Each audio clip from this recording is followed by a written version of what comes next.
नमस्कार। हमने पिछले वीडियो में देखा था सर्वनाम के बारे में। ठीक है, सर्वनाम कितने प्रकार के होते हैं वो देखे थे। तो सर्वनाम 6 प्रकार के होते हैं। ठीक है, जिसमें हमने पढ़ा था पहला सर्वनाम पुरुषवाचक सर्वनाम, उसमें भी होते हैं 3 प्रकार, उत्तम पुरुष, मध्य पुरुष और अन्य पुरुष के बारे में हमने पूरा व्याख्या किया था। अब देखते हैं दूसरा निश्चयवाचक सर्वनाम। ठीक है, आइए जानते हैं निश्चयवाचक सर्वनाम क्या है।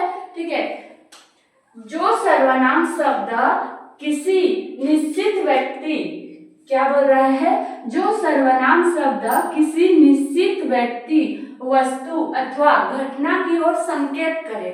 ठीक है, क्या कर रहा है, संकेत कर रहा है कि वो घटना हुआ है, उसे निश्चयवाचक सर्वनाम कहते हैं। चलिए और एक बार देखिए, जो सर्वनाम शब्द किसी निश्चित व्यक्ति, वस्तु अथवा घटना की ओर संकेत करे, कोई व्यक्ति भी हो सकता है, वस्तु भी हो सकता है, और घटना की ओर क्या कर रहा है, संकेत कर रहा है कि हाँ वो हुआ है, हमें मालूम है वो हुआ है, निश्चित ही हुआ है, तो वो क्या होता है, उसे हम क्या कहते हैं, निश्चयवाचक सर्वनाम कहते हैं। ठीक है, निश्चय सर्वनाम में क्या क्या होते हैं, जैसे उदाहरण देखते हैं। ठीक है, कुछ प्रमुख निश्चयवाचक सर्वनाम शब्दों। ठीक है, जैसे देखिए क्या क्या है, वे, ये, यह, वह, इस, उस आदि। ठीक है, इसका हम उदाहरण देख लेते हैं। उदाहरण में क्या है, जैसे वह मेरा घर है, हम थोड़ी ना अनुमान से बोल रहे हैं वह मेरा ही घर है, निश्चित ही वो है, वह मेरा ही घर है। यह मेरी पेंसिल है, यह क्या है, यह मेरी पेंसिल है। वह वहां पे है, जो भी है वह वहां पे है, उसे हमने देखा है, किसे हमने देखा है, उसे हमने देखा है। तो ये था उदाहरण। अब तीसरा देखते हैं। ठीक है, सर्वनाम के तीसरा प्रकार देखते हैं। तीसरा क्या है, अनिश्चयवाचक सर्वनाम। इन नाम से ही स्पष्ट हो जा रहा है, निश्चयवाचक सर्वनाम, जो कुछ हुआ वो निश्चय ही हुआ। और ये तीसरा जो है अनिश्चयवाचक सर्वनाम। तो अनिश्चयवाचक सर्वनाम के बारे में देखते हैं।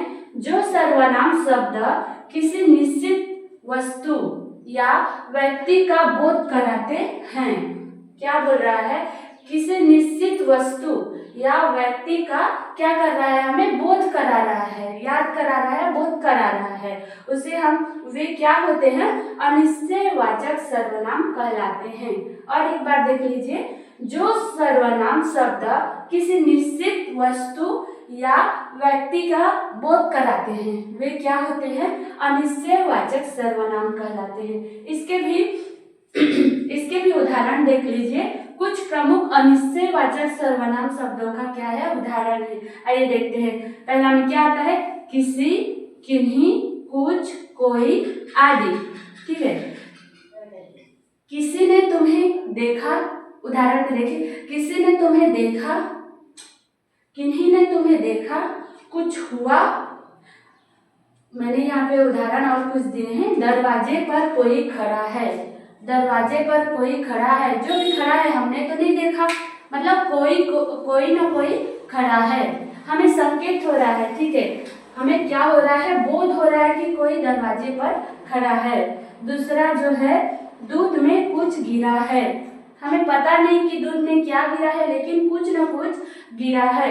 तो ये था हमारा अनिश्चयवाचक सर्वनाम। और दूसरा में हमने पढ़ा था निश्चयवाचक सर्वनाम। तो ये था सर्वनाम की दूसरा निश्चयवाचक सर्वनाम और तीसरा अनिश्चयवाचक सर्वनाम।